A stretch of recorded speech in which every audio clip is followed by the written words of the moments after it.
말씀은 신약성경 마가복음 3장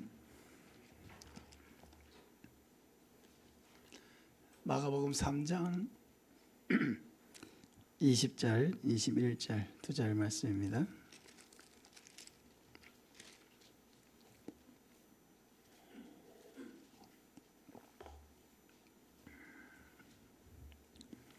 신약성경 57쪽입니다. 같이 읽겠습니다. 집에 들어가시니 무리가 다시 모임으로 식사할 겨를도 없는지라 예수의 친족들이 듣고 그를 붙들러 나오니 이는 그가 미쳤다 하밀라라. 아멘. 오늘 전도훈련 7번째 설교 시간으로 전도에 집중하는 전도자가 되자 제목으로 말씀을 전하겠습니다. 지난주에는 큰 사명감을 가지고 전도하자는 제목으로 말씀을 전했습니다. 큰 사명을 가진 사람은 각오가 남다르다고 했죠. 작은 사명을 가진 사람은 작은 각오를 하면 되지만 큰 사명을 가진 사람은 큰 각오를 가졌다고 했습니다. 큰 사명을 가진 사람은 그리스도를 기쁘게 하려고 하는 마음으로 충만하다 했습니다. 또 큰 사명감이 있으면 쉬지 않고 전도하게 된다. 큰 사명감이 있으면 능력을 받게 된다라고 했습니다. 자, 오늘은 전도에 집중하는 전도자가 되다라고 했습니다. 이런 말이 있죠. 천재는 누구를 이길 수 없습니까? 노력하는 사람을 이길 수 없고, 노력하는 사람은 누구를 이길 수 없다. 즐기는 사람을 이길 수 없다. 천재는 노력하는 사람을 이길 수 없다고 했고요. 노력하는 사람도 이길 수 없는 사람이 있는데 즐기는 사람입니다. 전도를 즐기는 사람. 이 사람, 전도에 온전히 집중하여 전도를 즐기는 사람. 그 사람은 노력하는 사람들보다 훨씬 더 많은 일을 할 수가 있다는 것입니다. 우리가 소위 어떤 일에 엄청나게 집중하고 있는 사람을 미쳤다 이렇게 표현하죠. 미쳤다. 저 사람은 사업하는데 미친 사람이다. 저 사람은 또 공부하는데 미쳤다. 저 사람은 돈 버는데 미쳤다. 어떤 일에 굉장히 집중해서 완전히 빠져 있는 사람, 그 사람을 미쳤다 이런 표현을 쓰죠. 그러니까 미쳤다는 말은 뭐 정신이 이상하고 이렇게 그런 사람도 우리가 미쳤다고 하지만은 좋은 의미로도 쓴다는 거죠. 어떤 일에 완전히 집중하여 자신을 온전히 헌신하고 드리고 있는 그 모습을 미쳤다. 그러니까 어떤 사람들이 어떤 일에서 성과를 내고 두각을 나타내는 사람들은 다 이렇게 미친 사람이죠. 집중하고 있는 사람, 온전히 헌신하고 있는 사람. 남들과 같이 해서는 남보다 더 잘할 수 없다라고 했습니다. 이런 사람은 천재를 능가하고요, 노력하는 사람을 능가하고 즐기는 사람도 능가할 수 있습니다. 그 일에 완전히 집중하는 사람. 어떤 것에 집중을 하는 사람은 어떤 특징이 있습니까? 무엇을 하든지 한 가지만 생각합니다. 무엇을 하든지 한 가지만 생각해요. 남들의 시선에 연연하지 않습니다. 누구도 말릴 수 없는 열정이 있습니다. 보통 사람이 느끼지 못하는 행복을 느끼고 있습니다. 제가 여기 와가지고 이제 전도를 이렇게 조금 열심히 한다 하는 얘기가 여러 목사님들에게 들려가지고 어떤 목사님이 저에게 만날 때마다 이렇게 얘기하는 거예요. 만날 때마다 뭐라고 했냐면, 목사님 몸 생각해야 됩니다. 몸 생각해야 되지 그렇게 막 몸도 생각 안 하고 그렇게 하면 목회를 오래 못합니다. 만날 때마다 그렇게 얘기하는 거예요. 만날 때마다.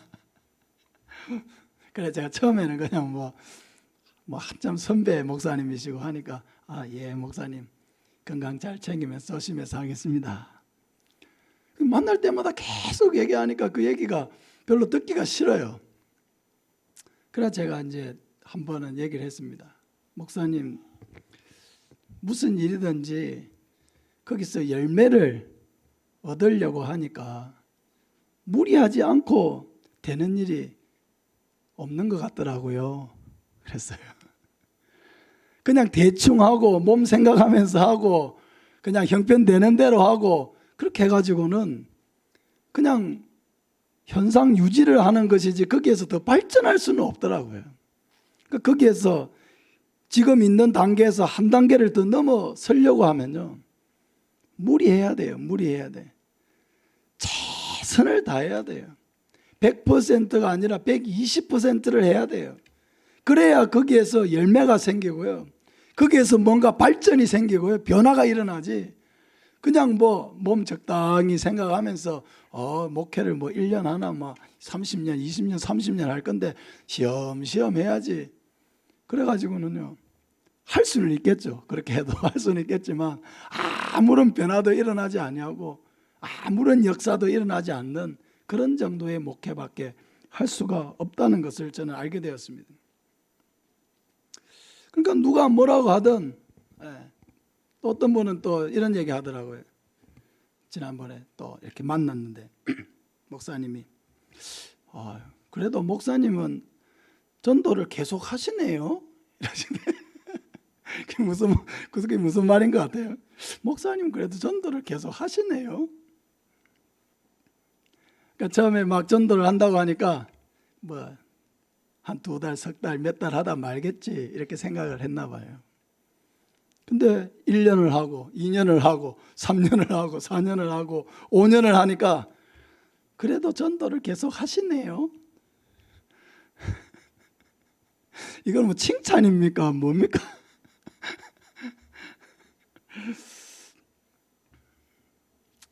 사람은 이렇게 남이 하는 일에 대해서 좋은 시선으로 바라봐주고 그것을 긍정적으로 바라보고 격려해주고 칭찬해주고 이렇게 하기보다는 뭔가 이렇게 쌤트로만 눈으로 바라보고 또 잘 되기보다는 잘 안 되기를 바라는 그런 마음도 있는 것 같아요. 왜 그런지 모르겠어요. 그러나 우리는 이 일을 계속 5년 동안 집중해 왔고 또 계속 집중해서 때로는 우리가 힘들 때도 있죠. 그죠? 힘들 때도 있는데 그러나 힘들지만은 계속 집중해서 하니까 거기에서 열매가 나타나고 하나님의 은혜가 있고 역사가 일어나고 많은 변화가 있고 또 그런 변화들이 있으니까 우리 마음속에 뭐가 가득해집니까? 소망이 가득해지죠. 하나님이 앞으로 하실 일들에 대한 기대감으로 더 가득 차게 되죠. 그래서 어떤 일에 집중하고 있는 사람은 남들이 느끼지 못하는 기쁨 속에서 사는 것입니다. 남들이 느끼지 못해요. 그런 은혜라고 하는 것은 받은 자 외에는 아는 자가 없는 것입니다. 그 은혜는 비밀스러운 거예요. 받은 사람은 자기가 받은 은혜에 대해서 그 은혜를 통해 하나님을 알고 감사하고 기뻐하고 즐거워하지만 은혜를 받지 못한 사람은 남들이 그런 것을 누리고 있어도 그 기쁨이 무엇인지를 잘 알지 못해요. 그래서 은혜는 받은 자 외에는 아는 자가 없는 것입니다. 우리가 돈을 버는 일도 여러분 굉장히 집중해야 되죠. 예? 어떤 다른 사람에게 가서 돈을 받고 일을 하는 경우에 그럼 아프다고 아이고 나 아파서 오늘 못 가겠습니다. 그런 말이 잘 나옵니까? 안 나옵니까? 잘 안 나오죠. 어이구 내가 하루 안 갔다가 막 그럼 계속 쉬십시오 하면 어떡하나. 예, 그렇잖아요. 그러니까 아파도 아픈 척을 못하는 거예요. 그 자리를 어떻게든 지켜내려고 하는 거예요. 세상에서 우리가 돈을 벌고 먹고 살고 하는 일들도 그렇게 뭔가 내 아픈 것까지 희생해 가면서도 그렇게 집중을 해야 그래도 생활을 해 나갈 수 있다는 것입니다. 복음 전하는 일도 마찬가지죠. 대충 몇 번 해보고 아이고 안 되니까 아이고 이건 나랑 안 맞는가 보다. 아니에요. 이 세상에 나랑 안 맞는 일은 없습니다. 다만 내가 한번 집중하기로 시작한 것을 끝까지 집중하지 못하고 포기해버리기 때문이에요. 제가 지난주에 칼럼 썼는데 여러분 다 읽어보셨습니까? 칼럼 제목이 뭐죠? 생각납니까? 중간에 포기하면 고생만 남고 끝까지 승리하면 할렐루야. 여러분 고생만 남고 싶습니까? 간증을 남기고 싶습니까? 할렐루야. 간증을 남기는 사람이 돼야 돼요. 열매 맺는 사람은 간증이 있는 사람입니다. 돌아보면 한 사람 한 사람 예수 믿고 신앙생활하고 변화되어서 이렇게 신앙생활하는 모습들을 보면은 그 한 사람 한 사람과 교제하고 만나고 복음 전하고 함께했던 그 시간들에 대한 그런 간증과 추억이 저의 마음속에 가득 남아 있습니다. 모든 일이 다 그래요. 뭘 의욕적으로 시작은 하지만은 그냥 용두사미가 돼버리는 경우가 많죠. 작심삼일 되는 경우가 많죠. 처음에는 뭔가 은혜를 받아서 의욕적으로 하다가 한 주일, 두 주일, 3주일 이렇게 지나가다가 그냥 포기. 정말 부딪혀서 거기에서 뭔가 나를 바꾸어 보고 열매를 남기기까지 하려면요, 굉장한 집중력이 필요합니다. 끝까지 승리해서 간증을 남기는 저와 여러분 되시기를 바랍니다. 예수님도 전도에 집중하신 분입니다. 예수님은 하늘 보좌를 버리고 이 땅에 전도하러 오신 분이시죠. 하늘의 영광을 버리고 창조자이신 그 하나님이신 예수님이 피조물이 신이 되셔서 이 땅에 오셨습니다. 이건 바로 예수님의 열정을 보여주는 것이죠. 인간을 구원하고자 하는 예수님의 열정, 하나님의 열정을 보여줍니다. 또 오늘 읽은 본문에도 보면 예수님은 식사할 겨를도 없이 전도에 매달렸다고 했습니다. 오늘 본문 읽었던 20절, 21절 다시 보면 집에 들어가시니 무리가 다시 모임으로 식사할 겨를도 없는지라 예수의 친족들이 듣고 그를 붙들러 나오니 이는 그가 미쳤다 하밀러라. 예수님이 어떤 집에 들어가셨는데 사람들이 다시 모임으로 음식을 좀 앉아서 먹을 겨를도 없이 다시 그들에게 복음을 전하셨습니다. 예수님의 친족들이 예수님의 거기에 계신다는 얘기를 듣고 왔는데 어떤 사람들은 예수님을 미쳤다고 이야기할 정도였습니다. 예수님의 집중력이죠. 전도에 집중하다 보면은 그냥 염려하고 걱정하는 말을 해주는 그런 사람들이 있습니다. 정말 나를 위한 것인지 아닌지는 내가 판단을 해야 되겠죠. 예수님은 또한 이 땅에 계실 때에 많은 동네를 다니시고 많은 사람들을 개인적으로 만나서 복음을 전하셨습니다. 마가복음 1장 38절에 이르시되 우리가 다른 가까운 마을들로 가자. 거기서도 전도하리니 내가 이를 위하여 왔노라 하시고 이에 온 갈릴리에 다니시며 그들의 회당에서 여러 회당에서 전도하시고 또 귀신들을 내쫓으시더라. 예수님이야말로 마을 전도와 거리 전도의 창시자이시죠. 친히 제자들을 데리고 이 마을 저 마을 가까운 다른 마을들로 가자. 거기서도 전도하리니 내가 이를 위하여 왔노라. 예수님의 목적을 분명하게 밝히고 있습니다. 그래서 예수님이 온 갈릴리에 두루 다니셨다. 온 갈릴리라고 하는 것은 갈릴리 바다를 중심으로 모여있는 여러 마을들이 있죠. 그 온 갈릴리를 다니셨다는 거예요. 그리고 그들의 회당에서 전도하셨다. 예수님은 또 많은 사람들에게 개인적으로 찾아가서 복음을 전하셨습니다. 수가성 우물가의 여인, 어디에 사는 여인입니까? 사마리아에 사는 여인이죠. 유대인들은 사마리아인과 상종하지 않는데 그 한 여인을 만나기 위해서 유대인들이 가지 않는 그 사마리아, 만약에 그쪽으로 갔다는 얘기가 들리면 수많은 또 예수님에 대한 비난이 쏟아졌을 것인데 그것에 대해서 예수님이 그 모든 것을 다 돌파해서 그 한 여인을 만나러 가신 것입니다. 그 여인이 예수님을 만나고 변화되어서 또 마을에 들어가서 내가 메시아를 만났다라고 전도하니까 그 마을에 있는 사람들이 또 많이 나와서 예수님을 믿게 되었습니다. 여리고성의 세리왕 삭개오를 만나 주셨습니다. 이 삭개오가 변화되어서 예수님께 고백을 했죠. 제가 오늘 이 제 재산의 절반을 가난한 자들에게 나누어 주겠으며 또 누구의 것을 토색한 일이 있다면 4배로 제가 갚아주겠습니다. 이건 뭐예요? 삭개오의 변화된 모습을 보여주는 것입니다. 회당장 야이로의 집에 가셔서 그 아이를 살려주심으로 복음을 전하시고, 야이로의 집에 가는 길에 혈루증 여인, 12회를 혈루증을 앓는 여인을 만나서 치료해 주시고 그 여인을 변화시켜 주셨습니다. 그라사의 광인, 귀신 들려서 사람들이 도무지 접근 불가능한 그라사의 광인들을 만나 주시고 또 그 귀신을 내쫓으시고 복음으로 새롭게 해주셨습니다. 길가의 바디메오를 고쳐주셨습니다. 10명의 문둥병자를 만나 주셨습니다. 베데스다 연못가에 38년 된 병자를 일으켜 주셨습니다. 그러니까 예수님은 이렇게 많은 사람들이 모인 곳에서도 복음을 전했지만은 또 때로는 개인적으로 한 사람 한 사람을 만나서 이렇게 복음을 전하셨다는 것이죠.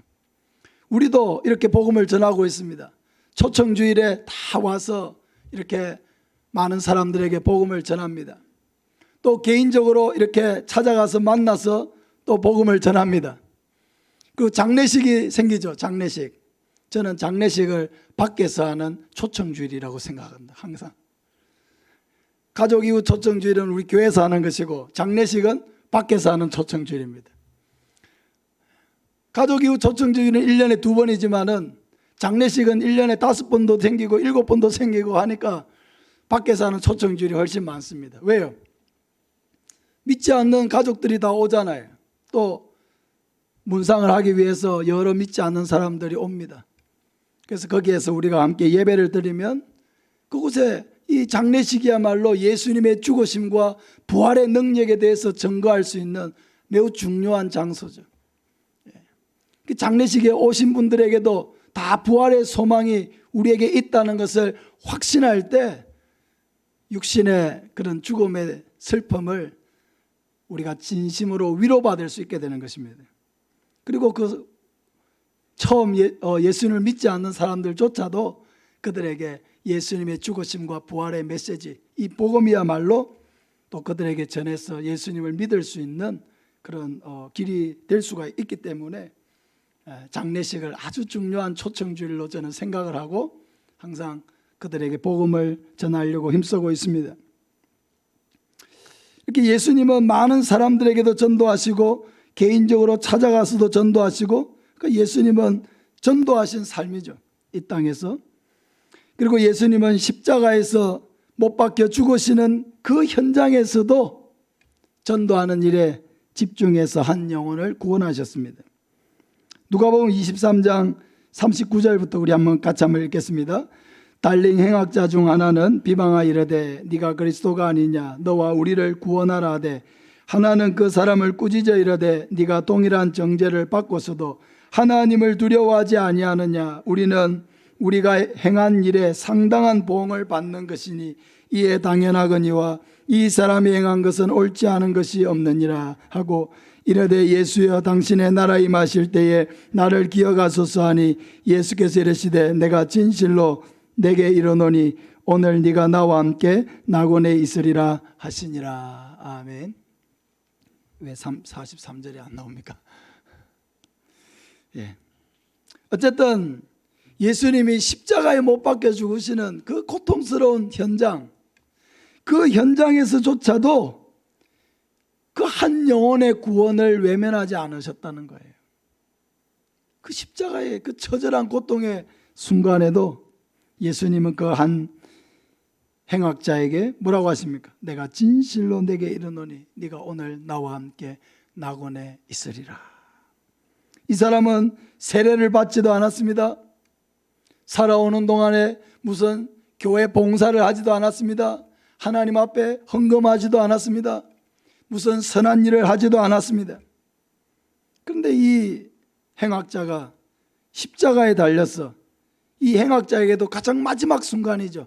생명이 붙어있는 단 이제 몇 시간이 이 행악자에게 시간이 남아있을지 모르는 그 마지막에 자기의 영혼을 예수님께 의탁함으로 구원을 받게 되는 놀라운 사건을 기록하고 있습니다.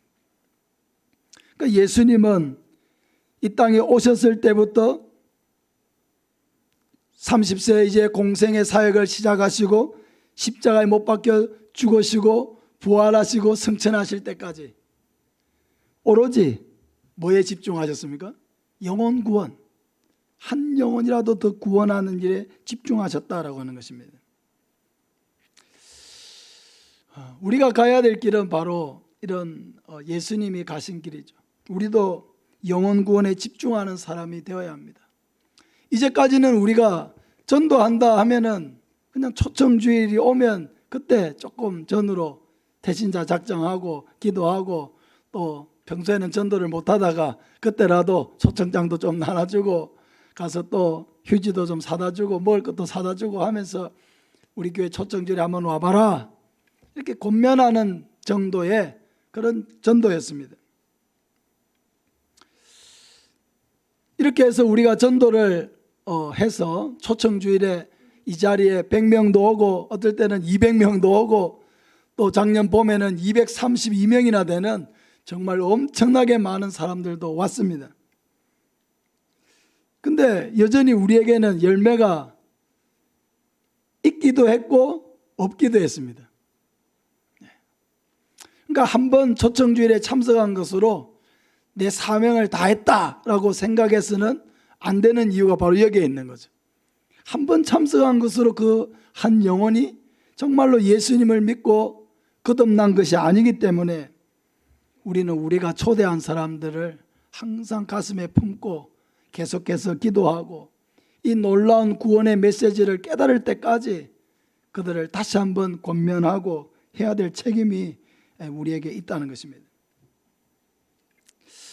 여러분, 우리가 이제까지는 전도하는 일에 그렇게 집중하지 못했습니다. 아주 잠깐 동안 일부의 시간만 집중을 했다면 이제 앞으로는 우리가 이 전도 훈련을 받고 또 우리 교회가 전도하는 일에 이전보다도 더 집중을 좀 해보려고 합니다. 우리가 전도에 집중하는 사람이 된다면 어떻게 될까요? 첫째는 예수님의 눈에 띄는 사람이 될 것입니다. 마가복음 10장 46절부터 우리 같이 한번 읽겠습니다. 시작.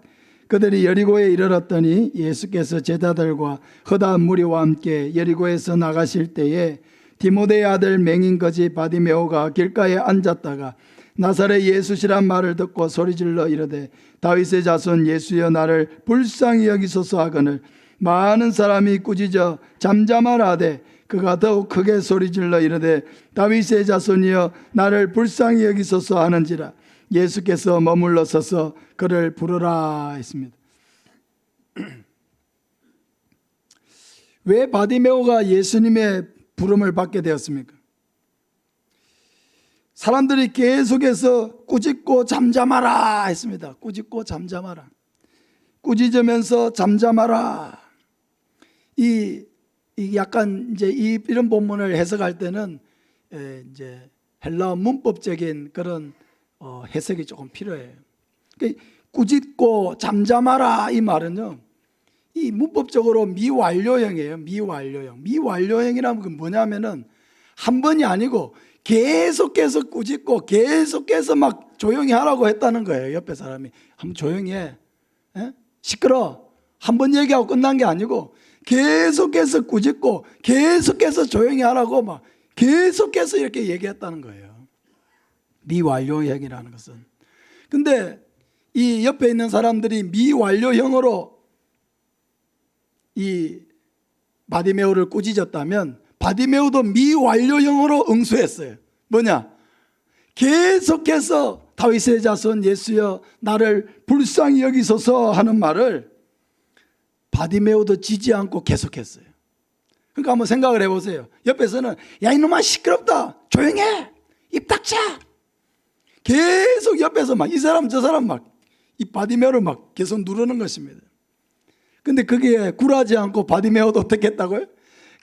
계속해서 목청을 높여가지고 다윗의 자손 예수여 나를 불쌍히 여기소서 다윗의 자손 예수여 나를 불쌍히 여기소서 하면서 바디메오도 이 순간 예수님이 자기 앞에 지나가고 있는 이 순간을 결단코 포기할 생각이 없었습니다. 우리 인내하신 구세주여라고 한 찬송이 있죠. 인내하신 구세주여 내 말 들으사, 이렇게 한 장이. 이 찬양의 영어 가사 이름이 뭐냐면요, Pass me not이에요. 나를 지나가지 마소서. 나를 지나가지 마소서. 바디메오의 외침이죠. 예수님 나를 지나가지 마소서. 다윗의 자손 예수여 나를 불쌍히 여기소서. 이런 바디메오의 지치지 않는 끈질긴 간절한 부르짖음이 예수님을 멈추어 세웠어요. 그리고 예수님께서 제자들을 시켜서 바디메오를 부르라고 했습니다. 조금 전에 읽었던 본문의 49절에 예수께서 머물러 서서 그를 부르라 했습니다. 우리가 복음을 전하는 일에 있어서 얼마나 간절함이 있습니까? 우리에게도 이 복음을 전하는 일도 꿈이 있어야 돼요. 그냥 뭐 한 사람 전도하겠다 이런 게 아니라 이 지역사회를 바라보고 꿈을 가져야 돼요. 그러니까 저는 매년 전도하면서 꿈이 있습니다. 그게 뭐냐? 제가 몇 번 얘기했죠. 매년 복음화율을 1% 올리는 게 꿈이에요. 이 지역에는 복음화율이 4%밖에 안 돼요. 100명 중 4명밖에 예수를 안 믿는 곳이기 때문에 매년 1%라도 복음화율을 올리는 것입니다. 작년에는 4명 했지만 올해는 100명 중 5명이 예수 믿는 지역이 되고, 또 1년 지나면 100명 중 6명이 예수 믿는 곳이 되고, 그래서 이 하이면을 기준으로 2,800여 명의 주민이 살고 있기 때문에 매년 28명 이상의 등록자가 있어야 되겠다.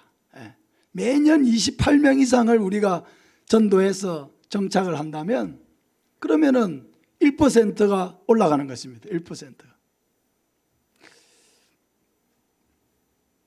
그럼 우리 시대에 지금 제가 이제 만으로 45입니다. 만으로 45. 45, 5개월입니다. 앞으로 이제 25년이 남았습니다. 25년. 올해까지 포함하면 26년의 목회가 남았어요. 그러면 26년 동안 우리는 몇 퍼센트를 더 올려야 되겠습니까? 26%를 더 올려야 되겠죠. 하지만 지금은 1%를 올리기가 어렵지만은 시간이 지나면요, 1% 올릴 노력만 해도 2%를 올릴 수가 있어요. 어느 순간이 되면 2%의 노력만 했는데 3%를 우리가 높일 수가 있어요. 따라합시다. 우리 시대에 이 지역의 복음의 효율을 30%로 달성하자. 할렐루야. 전라도 지역에 가면요, 대부분이 25% 이상이에요. 전라도 지역에 가보세요. 교회도 얼마나 많은지 몰라요. 복음화율이 보통 20%, 25% 그래요. 익산 같은 데는요 35%예요. 35%. 복음화율이. 100명 중에 35명이 예수 믿습니다. 근데 여기는 복음화 100명 중에 4명. 진주 같은 데도요 100명 중에 5명 정도밖에 예수 안 믿어요. 서부 경남 지역에는 다 4%에서 7% 사이입니다. 이 경남 지역은요. 전라도만 가도 당장 복음화율이 20%, 25%, 30%, 35% 이래요.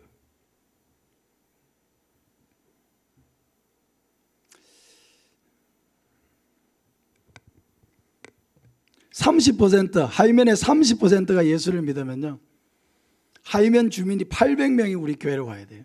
하이면 주민 800명이. 삼천포 인구가 얼마인지 아세요? 4천 빼고 삼천포만 대략 5만. 5만이 안 됩니다. 지금은. 작년 8월 통계를 보니까 45,766명이에요. 45,766명. 우리 교회 20%가 오면요 9,000명이에요. 30%가 오면 14,000명입니다. 그러면 하이면 주민 800명하고 삼천포에서 오신 14,000명하고 그럼 우리 교회도 한 2만 명 교회 되겠네요. 할렐루야. 여기는 2만 명 교회가 세워지면 안 됩니까? 안 됩니다, 목사님. 여기 200명 넘으면 절대가 안 됩니다. 여기 뭐 하이면 시골에서 무슨 뭐 200명이면 다 충분합니다. 왜 안 됩니까? 여기에는 세계로 교회가 세워지면 안 됩니까? 세계로 교회가 처음부터 몇천 명 교회였습니까? 세계로 교회도요, 처음 시작할 때는 불과 20명, 30명 교회였습니다. 네, 불과 20명, 30명 교회였어요. 세계로 교회 가보신 적 있으세요?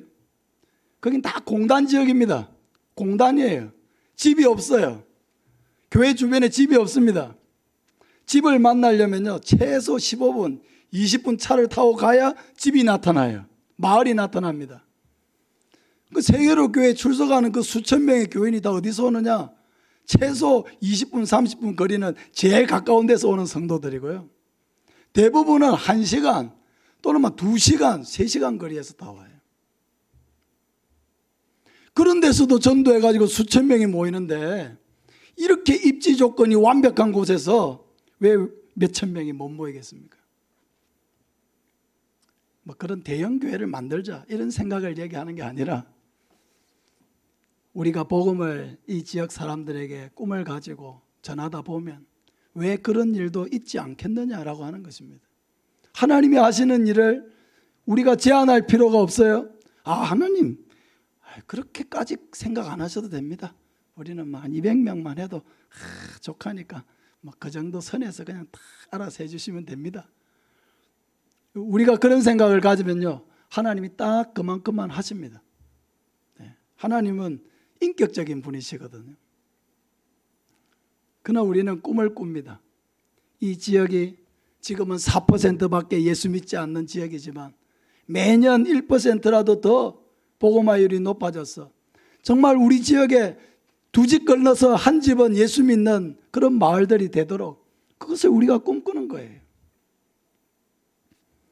사랑하는 여러분, 꿈은 꾸는 사람이 이루는 것입니다. 할렐루야. 꿈을 꾸고 꿈만 꾸면 됩니까? 꿈만 꾸고 아무것도 안 하면 개꿈이 되는 거예요. 꿈을 꾸고 그 꿈에 합당하게 기도하고 또 뚜벅뚜벅 우직하게 해야죠. 이런 일들은 우직하게 2번, 3번 하다가 때려치우는 것이 아니라 우직하게 성실하게 열심히 하다 보면은 그런 꿈들을 하나님께서 꾸게 하시고 놀라운 일을 이루게 하실 것입니다. 저는 우리 하이면 우리 하이교회가 세계 선교 센터가 되기를 기도하고 있기 때문에 하나님은 우리 하이교회를 세계 선교 센터로 반드시 사용해 주실 줄로 믿습니다. 그러니까 우리는 여기 있는 사람들도 전도해야 되지만 우리는 섬겨야 될 세계의 많은 나라의 사람들도 우리는 꿈을 꿔야 합니다. 동남아시아에도 교회를 세워야 되고요. 아프리카에도 교회를 세워야 되고 또 우리가 후원해가지고 거기 헌당 예배 드린다 하면요, 우리 가서 다 예배 드릴 겁니다. 아프리카 가려면요, 비행기 타고 경유해가지고 이렇게 가면 한 20시간 가까이 걸립니다. 저도 한 번밖에 가지 못했어요. 한 번 가봤는데 힘듭니다. 힘들어요. 젊은데도 힘들어요. 아프리카는 정말 힘듭니다. 긴 시간 비행기 타고 가는 게 힘들어요. 근데 제가 갔을 때 그때 60대 어떤 교회 권사님도 함께 가셨고요. 또 그 정도 60대 70대 되는 또 어떤 집사님도 같이 가셨어요. 왜 가셨느냐? 그분들이 그 나라에 교회를 세웠어요. 아프리카에 교회 세우는데 여러분 얼마 들지도 않아요. 2천만 원이면은 그냥 한 200명 들어가는 예배당 지을 수 있어요. 2천만 원이면. 그 객에다가 500만 원만 더 추가하면 우물까지 파줄 수 있어요. 2,500만 원이면 예배당 짓고 우물 파고 그럼 헌당 예배 드릴 수 있습니다. 우리 비행기 안 타고 그냥 비행기 값 다 모아서 보내면 교회 하나 더 지을 수도 있어요. 비행기 값이 더 드니까. 가니까 아프리카 사람들이 아프리카는 얼마나 지금 부흥하고 있냐면요, 망고나무 아래에서 예배 드리는 교회들이 얼마나 많은지 아세요? 예배당도 없이 그냥 망고나무 밑에서 예배를 드려요. 그늘 밑에서. 예배당도 없어요. 또 무슨 비닐하우스 같은데 그런데 막 옷 찢어진 거 이런 걸 막 덕지덕지 막 해가지고 그늘만 이렇게 만들어가지고 그런데도 막 100명, 150명 모여가지고 찬양을 1시간 이상 하고 예배 시간이 한 3시간 정도 돼요. 아프리카에서는. 보통 찬양이 예배 전 찬양이 보통 1시간 반 2시간이에요. 예배 전 찬양이. 그래가지고 막 성도들이 자리에서 일어나서 앉아서 예배 드리는 사람 아무도 없습니다. 다 일어나가지고 춤을 추고 그렇게 찬양하고 또 앉아서 이렇게 예배 드려요. 우리가 이제 헌당 예배 드린다고 이렇게 가면은 온 동네 주민들이 다 나와가지고 진짜 예수님이 예루살렘 입성하실 때 종려나무 가지 흔들듯이 온 주민들이 다 나와가지고 그 선교팀을 환영합니다. 사랑하는 여러분, 사람은 먹는 것만 있어서 살 수가 없습니다. 꿈이 있어야 돼요. 목회도 그냥 설교만 하면 되느냐? 아니에요. 목회자도 꿈이 있어야 돼요. 저는 꿈이 있습니다. 여러분과 함께 이루어 가고 싶은 꿈이 있습니다. 여러분과 함께 가고 싶은 나라들이 있습니다. 여러분과 함께 하고 싶은 일들이 있습니다. 꿈을 꿔야 돼요. 꿈을 꾸고 있습니다. 이 지역이 변화될 것을 꿈꾸고 있습니다. 그런 꿈을 가지고 기도하고, 그런 꿈을 가지고 마을들을 찾아가고, 그런 꿈을 가지고 하나님 앞에 기도하고, 그런 꿈을 바라보면서 때로는 무리가 될 때도 있지만은 최선을 다해서 이 일들을 하고 하나님께서 어떻게 이 사역들을 이루어 가실지를 간절히 기도하는 마음으로, 기대하는 마음으로 하나님을 바라보고 있습니다. 사랑하는 여러분, 이 소경 바디메오의 간절함이 있다면 예수님의 눈에 띌 것입니다. 예수님이 반드시 우리 교회를 사용해 주실 줄로 믿습니다. 저는 그렇게 확실하게 믿습니다. 그리고 우리는 전도에 집중하게 되면 영혼을 얻기 위해서 최선을 다하는 사람이 됩니다. 사도 바울도 힘을 다해서 수고한다 그랬어요.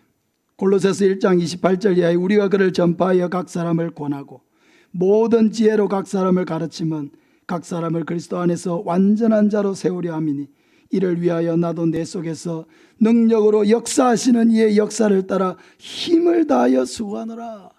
그럼 사도 바울이 얼마나 힘을 다하여 수고하는지는 우리가 사도행전을 통해서 볼 수 있잖아요. 힘을 다했어. 힘을 다했어. 진액이 빠지도록 최선을 다해서 입에서 단내가 나도록, 그런 말이죠. 힘을 다하여 수고한다는 것은. 그 정도의 간절함이 없이는 아무 일도 일어나지 않습니다. 전도에 집중하는 사람이 된다면 우리는 전도를 멈추면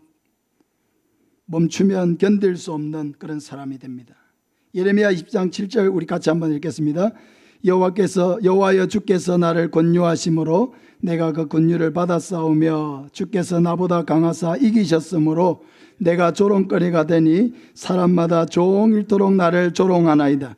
내가 말할 때마다 외치며 파멸과 멸망을 선포하므로 여호와의 말씀으로 말미암아 내가 종일토록 지옥과 모욕거리가 됨이니이다.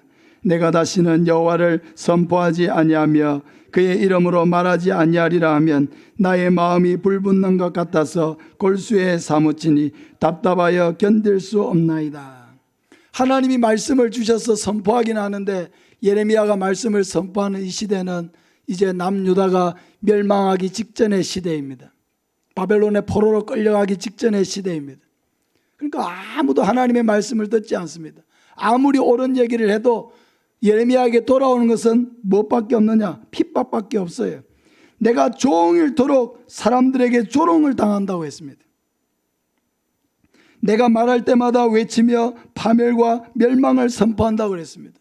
예레미야에게 주어진 메시지는 이거예요. 너희들이 이렇게 살면 죽는다. 너희들은 곧 이제 바벨론의 포로로 사로잡혀가게 될 것이다. 아무도 이 메시지를 좋아하지 않습니다. 그래서 어떻게 됩니까? 종일토록 치욕과 모욕거리가 되고 있다고 했습니다. 예레미야를 저주하고 욕하고 모욕하고. 그러니까 예레미야가 갈등이 생기죠. 하나님 말씀을 주셔서 선포하긴 해야 되는데 아무도 좋아하지도 않고 오히려 욕만 먹으니까 에이 나도 말씀을 못 전하겠다. 마음을 먹었다는 거예요. 그러니까 어떻습니까? 여호와를 선포하지 아니하며 그의 이름으로 말하지 아니하리라 얘기했다는 거예요. 자기 마음속으로. 나의 하나님 말씀 못 전하겠다. 이렇게 하니까 어땠다고요? 나의 마음이 불붙는 것 같아서 골수에 사무치니 답답하여 견딜 수 없나이다. 선포하면 욕을 먹고 모욕을 당하고 핍박을 당하지만은 또 선포하지 않으니까, 하나님의 말씀에 순종하지 않으니까 답답하여 또 견딜 수가 없는 거예요. 그럼 어떻게? 또 선포해야 되는 거죠.